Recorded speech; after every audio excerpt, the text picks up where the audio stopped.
વિદ્યાર્થી મિત્રો, આપણે નેક્સ્ટ એપિસોડ પર જઈએ. ટોપિક છે વૃદ્ધિ નમૂનાઓ અથવા તો ગ્રોથ મોડેલ.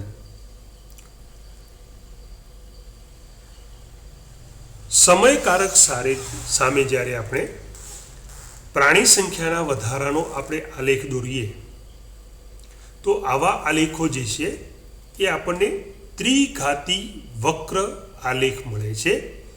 અને આવા ત્રિઘાતી વક્ર આલેખ જે છે એને આપણે કહીએ છીએ વૃદ્ધિનો ત્રિઘાતી વક્ર આલેખ, ગ્રોથ કર્વ. કોઈ પણ વસ્તી હોય તો એ વસ્તીની વૃદ્ધિ સમયની સાથે કોઈ એક વિશિષ્ટ અને ભવિષ્ય ભાખવા યોગ્ય ભાત કે પ્રણાલી, જેને આપણે કહીએ છીએ પ્રેડિક્ટેબલ પેટર્ન, દર્શાવે છે. હવે આવી જે ભાત કે પ્રણાલિકા જે છે એને આપણે જાણવી હોય તો આપણે વૃદ્ધિના નમૂનાઓ જે છે એને સમજવા પડે. દાખલા તરીકે આપણા દેશની અંદર અત્યારે હાલ તમે જોઈ શકો છો કે માનવ વસ્તી વૃદ્ધિ જે છે એ નિરંકુશ છે. તો આ નિરંકુશ માનવ વસ્તી વૃદ્ધિ અને એના દ્વારા ઉદ્ભવતી જે સમસ્યાઓ છે એના વિશે આપણે ચિંતિત છીએ. સતત આપણને ચિંતા થયા કરે છે કે જો આપણા દેશની વસ્તી આવી રીતે વધ્યા જ કરશે તો કેટલી બધી કેટલી અને કયા પ્રકારની સમસ્યાઓ ઉત્પન્ન થશે.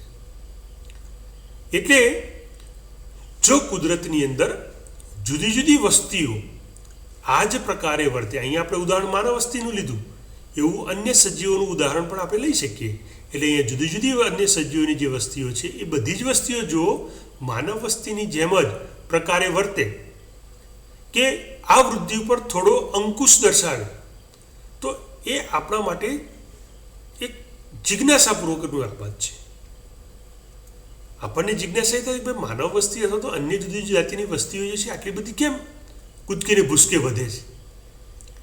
અથવા તો ઘણી વખત આપણે જોતા હોઈએ છીએ કે માનવ વસ્તીની અંદર વૃદ્ધિ ઉપર કુદરત દ્વારા અંકુશો જે છે દર્શાવવામાં આવે છે.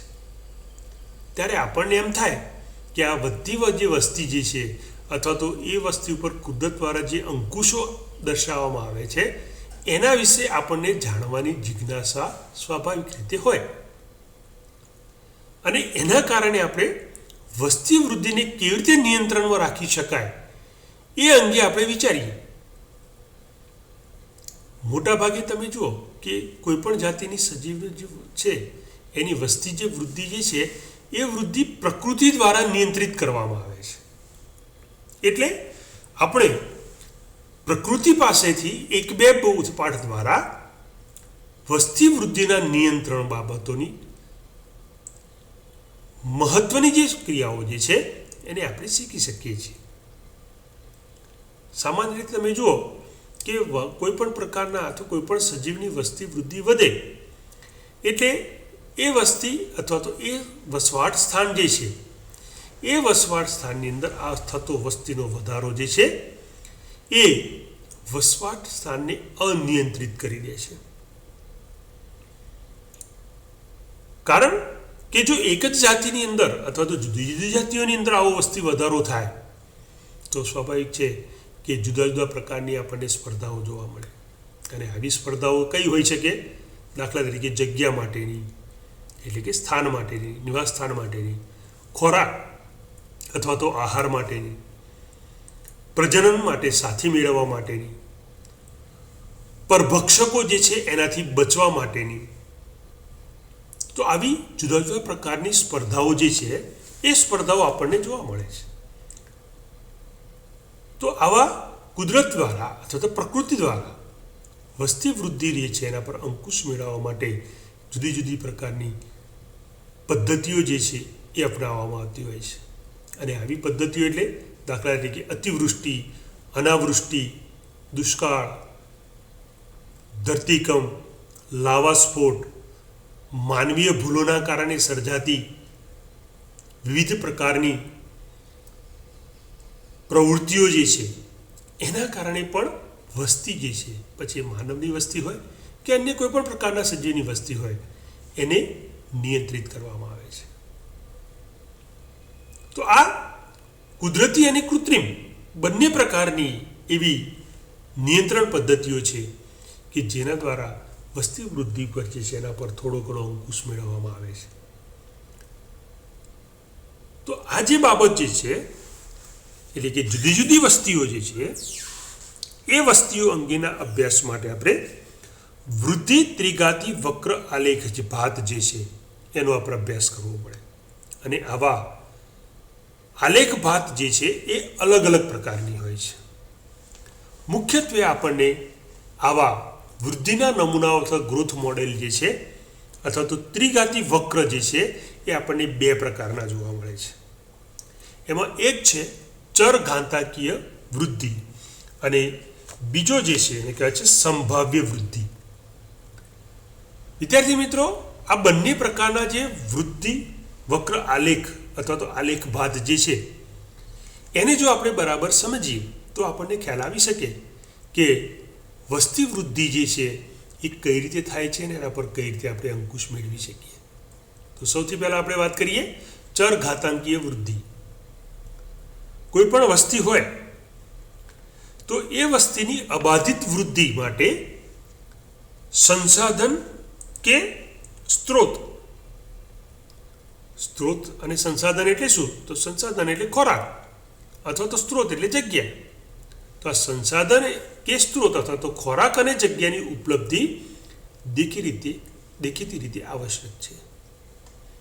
એટલે કોઈ પણ વસ્તીની જો વૃદ્ધિ નિરંતર વધે તો એના માટે આવશ્યક બાબતો છે ખોરાક અને જગ્યા અથવા તો જરૂરી સંસાધનો અથવા તો સ્ત્રોતો. આદર્શ રીતે જ્યારે નિવાસસ્થાનની અંદર આ સંસાધનો અથવા તો સ્ત્રોતો અમર્યાદિત હોય ત્યારે દરેક જાતિ એની સંખ્યામાં વૃદ્ધિ કરવાની એની જે જન્મજાત શક્તિ છે એ શક્તિનો સંપૂર્ણપણે અનુભવ અથવા તો ઉપયોગ કરવાની એક ક્ષમતા ધરાવે છે.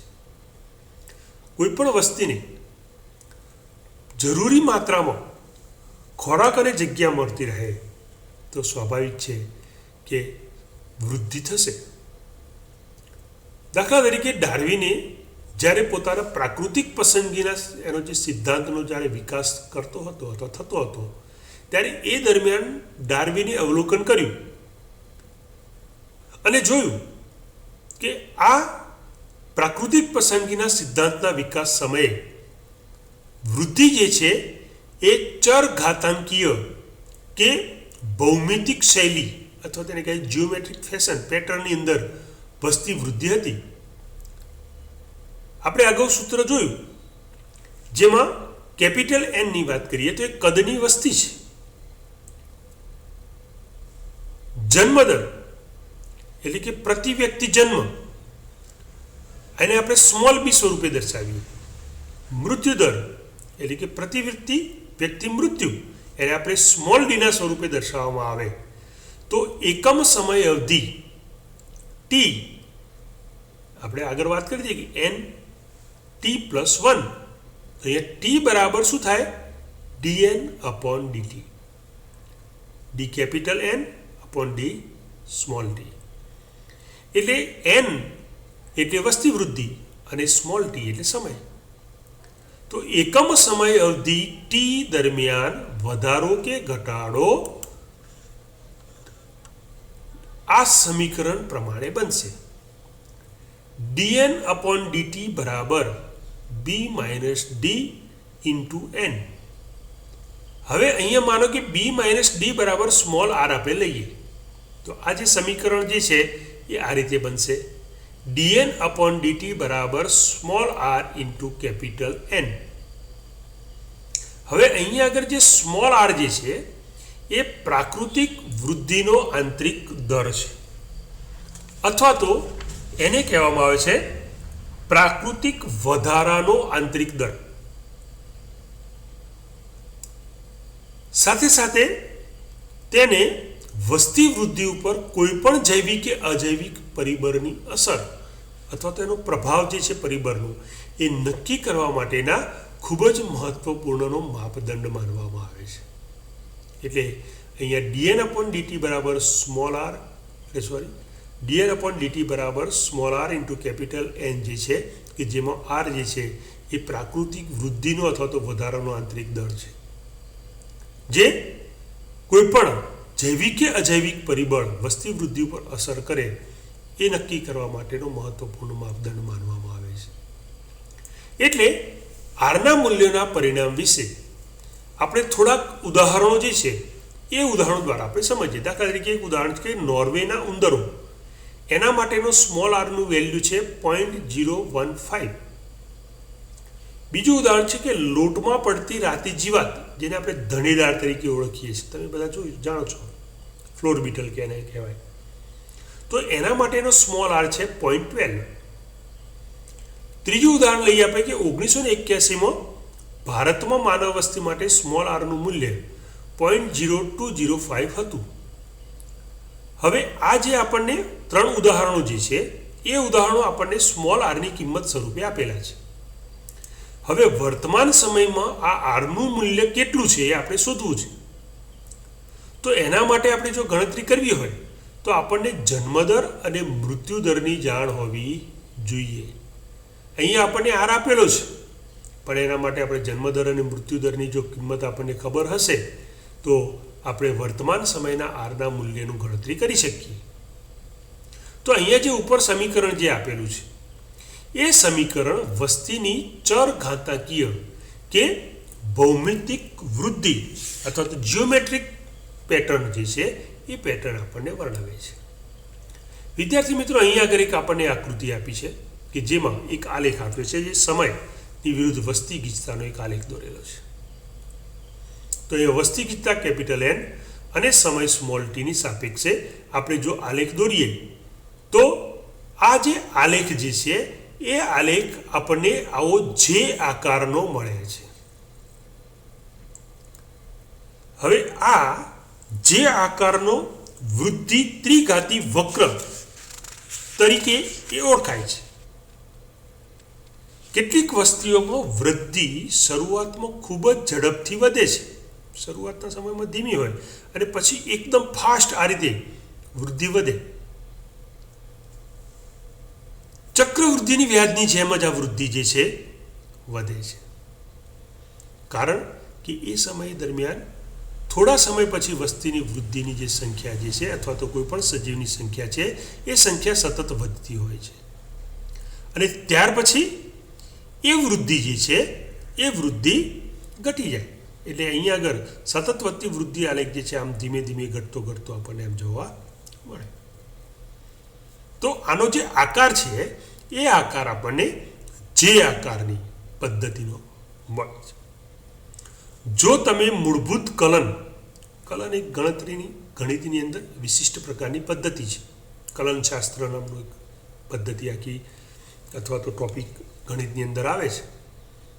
જો તમે આ કલન પદ્ધતિ જો જાણતા હો તો તમે ચરઘાતાંકીય વૃદ્ધિ જે સંકલિત સ્વરૂપ જે છે એ સંકલિત સ્વરૂપને આપણે અલગ તારવવા માટેનું એને એક સૂત્ર છે, NT બરાબર N0 ઇન્ટુ e⁻RT.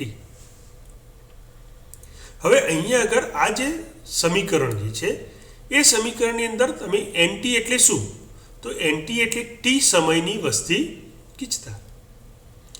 N0 એટલે શું, તો શૂન્ય સમય અથવા તો શરૂઆતના સમયની વસ્તી ગીચતા. E એટલે પ્રાકૃતિક લઘુગુણકનો આધાર, અને આ પ્રાકૃતિક લઘુગુણકનો આધાર જે છે એનું મૂલ્ય જે છે એ નિશ્ચિત છે, જે છે 2.71828. સ્મોલ આર એટલે આપણે આગળ જે વાત કરી કે ભાઈ પ્રાકૃતિક વૃદ્ધિનો આંતરિક દર અથવા તો પ્રાકૃતિક વધારાનો આંતરિક દર, અને સ્મોલ ટી એટલે પ્રાકૃતિક વધારાનો સમય. તો અહીંયા આગળ આપણે જુદા જુદા મૂલ્યો જે છે NT, N0, R, E અને T જે છે એ મૂલ્યો પૈકી આપણે જે કોઈનું મૂલ્ય શોધવું હોય એના મૂલ્યો આપણે મૂકીએ તો આપણે NT અથવા તો N0 અથવા તો R અથવા તો સ્મોલ ટી જે છે એનું મૂલ્ય આપણે શોધી શકીએ છીએ. અમર્યાદિત સ્ત્રોતની પરિસ્થિતિમાં સંસાધનો અથવા તો સ્ત્રોત એટલે કે ખોરાક અને રહેઠાણ જે છે એ અનલિમિટેડ પ્રાપ્ત થાય તો ચરઘાતાંકીય રીતે વૃદ્ધિ પામતી કોઈ પણ જાતિ જે છે એ ખૂબ જ ઓછા સમયમાં વસ્તી ગીચતા સુધી પહોંચી જાય છે. એના ઘણા બધા ઉદાહરણો છે. દાખલા તરીકે ડાર્વિને આપણને જણાવ્યું કે હાથી એક એવું પ્રાણી છે કે જે ખૂબ જ ધીમેથી વૃદ્ધિ પામતું પ્રાણી છે, પણ જો આ ધીમેથી વૃદ્ધિ પામતા હાથીને એની વસ્તી ગીચતામાં કોઈ પણ પ્રકારનો રોક ન હોય અથવા તો કોઈ પણ પ્રકારના અંકુશનો જો અભાવ હોય તો વસ્તી વૃદ્ધિ હાથીની જે છે એ વિશાળ સંખ્યા સુધી પહોંચી શકે છે. કન્ડિશન છે કે કોઈ પણ જાતિને વસ્તી વૃદ્ધિ જે છે એના માટે એના પર કોઈ પણ પ્રકારનો રોક ન હોવો જોઈએ અથવા તો કોઈ પણ પ્રકારનો કંટ્રોલ અથવા તો અંકુશ જો એ ના હોય તો એ થોડાક જ સમયમાં વિશાળ સંખ્યા સુધી પહોંચી શકે છે. ચરઘાતાંકીય રીતે વૃદ્ધિ કરવા પર વિશાળ વસ્તી કેવી રીતે ઝડપી નિર્માણ પામે છે એને આપણે જુદા જુદા ઉદાહરણો દ્વારા આપણે સમજી શકીએ છીએ. અહીં આગળ આપણે એક લોકપ્રિય રમૂજી ટૂચકું કે જે નાટકીય ઢબ સ્વરૂપે આપણને આપેલું છે એના દ્વારા આપણે સમજીએ. એક રાજ્યની અંદર રાજા અને પ્રધાન બંને શતરંજની રમત ચેસ ગેમ કે ને ચેસની રમત રમવા બેઠા. હવે રાજા જે છે એ આ ચેસ ગેમ જે છે તો ચેસની જે રમત છે એ રમત માટે એ ખૂબ જ કોન્ફિડન્સ ધરાવતો હતો. એટલે એને એવું હતું કે ચેસ ગેમ મારા જેટલો રમવામાં કોઈ માસ્ટર નથી. એટલે રાજાને આ ગેમ જીતવા ઉપર પૂરેપૂરો વિશ્વાસ હતો. એટલે રાજાએ શું કર્યું કે પ્રધાન સાથે આ ગેમ રમવાની શરૂઆત કરી. રાજા પ્રધાન દ્વારા સૂચિત કોઈ પણ શરત યાની કે બેટ સ્વીકારવા તૈયાર હતો. રાજાએ પ્રધાનને ચેલેન્જ કરી, ચાલ આપણે ચેસ ગેમ રમવા બેસીએ અને તું શરત લગાવ, તું જે કોઈ પણ શરત લગાવે એ મને મંજૂર છે. પ્રધાન ખૂબ જ બુદ્ધિશાળી હતો. એ જાણતો હતો કે નો ડાઉટ રાજા ચેસ ગેમની અંદર માસ્ટર છે, મને હરાવી દેશે, હું હારવાનું નિશ્ચિત છું. એટલે એને ખૂબ જ વિચાર્યું અને બુદ્ધિપૂર્વક એને એક શરત મૂકી, બેટ લગાવી કે રાજાજી આપણે રમીએ તો ખરા, પણ જો હું જીતી જઈશ તો તમારી પાસેથી હું માત્ર થોડાક ઘઉંના દાણા લેવાની ઈચ્છા ધરાવીશ. ઈચ્છીશ કે આપ મને થોડાક ઘઉંના દાણા આપો, પણ એ દાણા કેવી રીતે તમારે આપવા?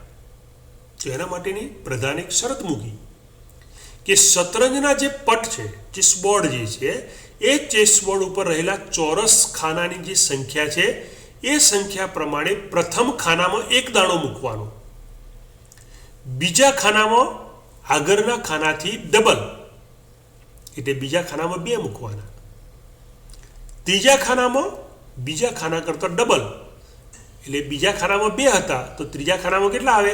4.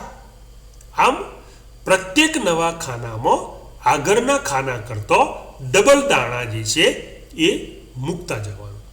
એટલે ચોથા ખાનાની અંદર 8 આવે, પાંચમા ખાનાની અંદર 16 આવે, છઠ્ઠા ખાનાની અંદર 32 આવે.